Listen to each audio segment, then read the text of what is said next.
Good day, this is Paul Nelson with Western Sport Floors, Wyoming Wood Floors. We are totally, 100%, unapologetically obsessed with the idea of providing a perfect gymnasium floor, be it new installs, sanded, sealed, painted, recoated, whatever we're doing, we're obsessed with making it perfect. All right, we're moving forward in this little video series that we've been doing. By the way, this is not DIY stuff. This is not do-it-yourselfer. This stuff is aimed at the contractor, and I hope other of my brothers and sisters in the great gymnasium flooring business start to cut videos like this because we can all learn from each other.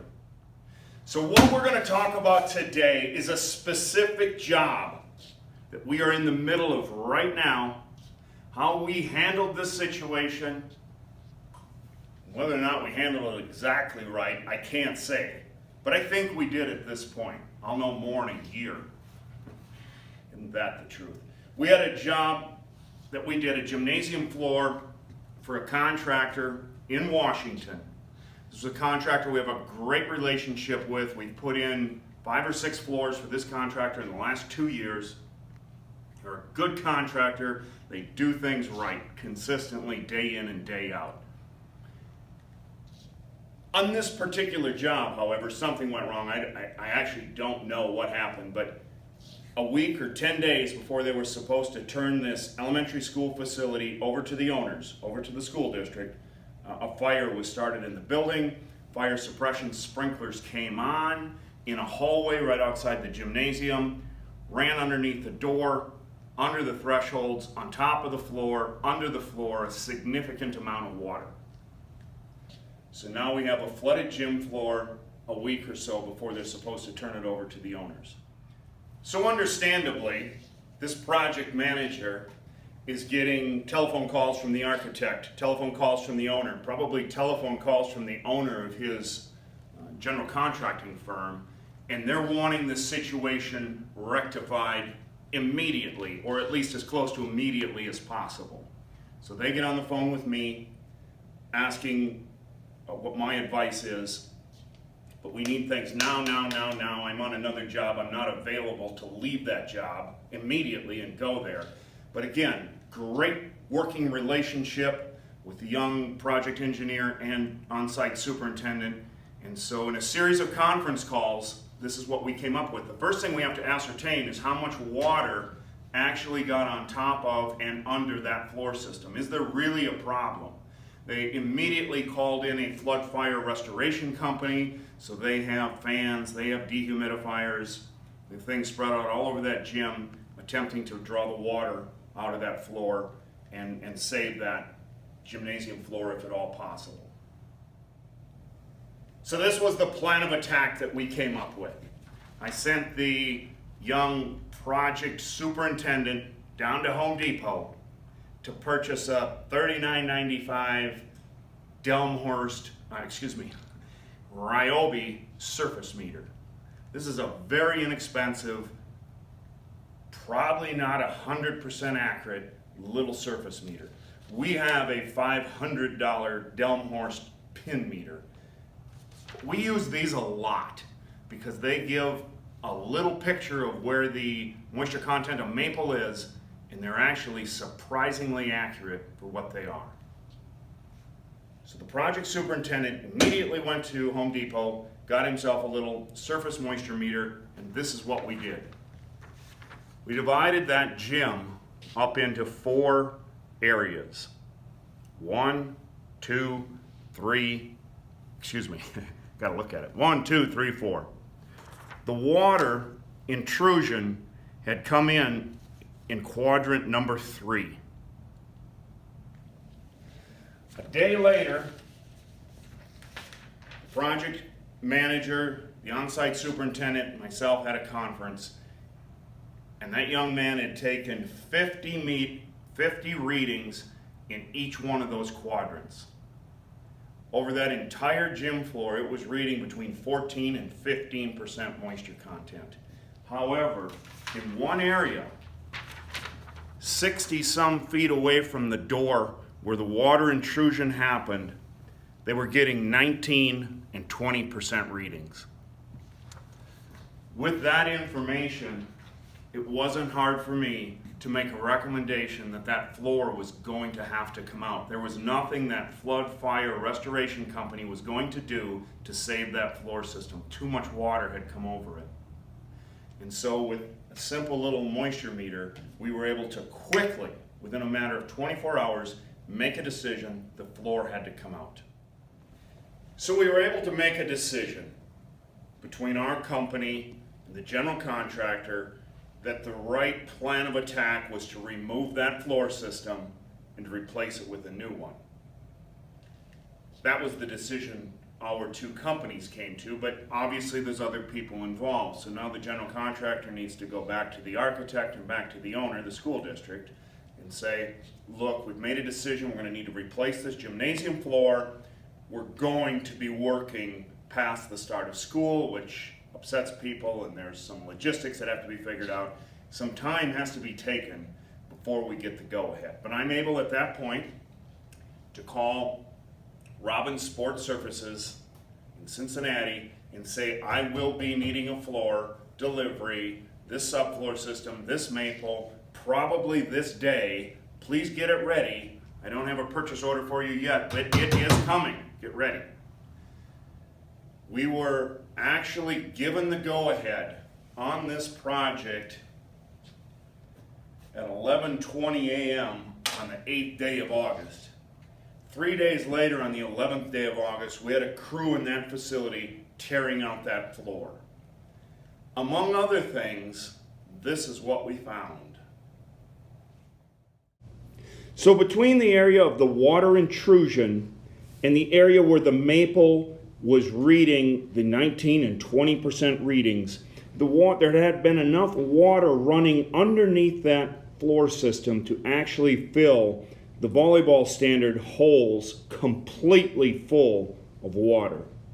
There had been a lot of water running across that gym. So seeing the volleyball standard hole full of water, it just answered the question that we already knew the answer to, that this floor system had seen a significant water intrusion. But the next question that we had to have answered is exactly how much water entered the concrete itself. Remember, we had a 6 mil poly vapor barrier with taped seams everywhere underneath that floor system, so we didn't know exactly how much water had actually penetrated that vapor barrier, gotten into the concrete itself, which is very porous, penetrated the concrete, and then it would have been stopped at the vapor barrier that's underneath the concrete. Our specification says that a new floor can only be installed on the concrete if the concrete is dried down to at least 85% moisture content. Okay? With a flood of this type underneath that floor system, we really suspected we probably had more than the 85%. So what to do? Robbins recommends that if the moisture level is between 85 and 95%, we use a VersaShield product, an upgraded vapor barrier system. So we ordered our floor, our replacement floor, with the VersaShield product, but we still required the general contractor to do some testing on that slab so that we would know exactly how much moisture was in that concrete slab. The testing came in just before the flooring was delivered, and it was at 92%. So it was well within the range of the 85 to 95% that we needed for the VersaShield vapor barrier system that we had ordered. So this is the letter that we sent to the general contractor on Tuesday, August 28th. Gentlemen, this is your progress report on Jefferson. We took delivery of this flooring and subfloor material on Monday, August 27th. We installed the VersaShield upgraded vapor barrier system and the subfloor up to the bleacher system. We installed the home row of maple. Please see picture attachment number 1. This is that picture attachment number 1. This is the gym as of last night, Tuesday, August 29th. Please note how the subfloor is installed as far as it can be on the bleacher side. Once we have installed the maple as far as we can on the bleacher side, we will build bridges from the bleacher wheels, sitting on top of the existing water-damaged maple flooring, to the new maple flooring. Please see attachment number 2. This is the indoor air humidity test done on Tuesday, August 29th.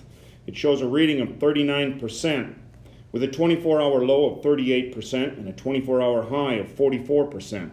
Specification is 35 to 50%, so this is right where it should be. Please see attachment number 3. This is the moisture content of the maple. Testing was done on Monday, August 28th, and Tuesday, August 29th. This picture shows an average moisture content of the maple on Monday at 7.66%. Moisture content on the maple on Tuesday was 7.1%. We want to install the maple as close to 7% as possible, so these readings are very positive. We plan to let the maple acclimate until Monday, September 5th, at which time we plan to install, provided our maple tests at or close to 7%. Upon starting the installation of the maple on September 5th, 2018, we will work from the center of the gym toward the bleachers. We should have installed the maple as far as we can go by noon on Tuesday. Please call the bleacher folks and see if they could detach the bleachers on Tuesday afternoon, September 6th, and roll them out onto the newly installed maple. We will then remove the water-damaged floor next to the bleacher wall, install the VersaShield, vapor barrier, subfloor, and maple. We will then sand the maple next to the bleacher wall. Tentatively, we should be ready for the bleachers to be reattached to the wall on Friday, September 14th, 2018. We will work through the weekends to accomplish this job as quickly as possible. Thank you again for choosing Wyoming Wood Floors. All right, in closing, I just want to make a couple of observations. In that letter, I actually sent the general contractor documentation of the humidity, the temperature, the moisture content of that maple immediately as we were offloading it from the truck and after it had been in that facility for a day. As soon as we go back to start to install that job, we will continue testing on that maple. For one thing, we want to make sure it's very close to 7% before we install it, and we will continue to share that information with the general contractor. Should we be doing this? I suppose some people would say no, but we believe in absolute transparency. We think if we're doing things right, then we have no reason not to share the things that we're doing with anyone. I hope this video has been of some help to you. If you've stayed with me this long, you're somebody that's very interested in what we're doing. I hope not only contractors, but perhaps architects, school principals, a president of a school board that was considering a gymnasium floor project might be interested in what we were doing here. Somebody that's suffered a flood on their gym floor, this might be very interesting to them. So anyway, thank you for taking the time to watch our video. I hope you make it a great day.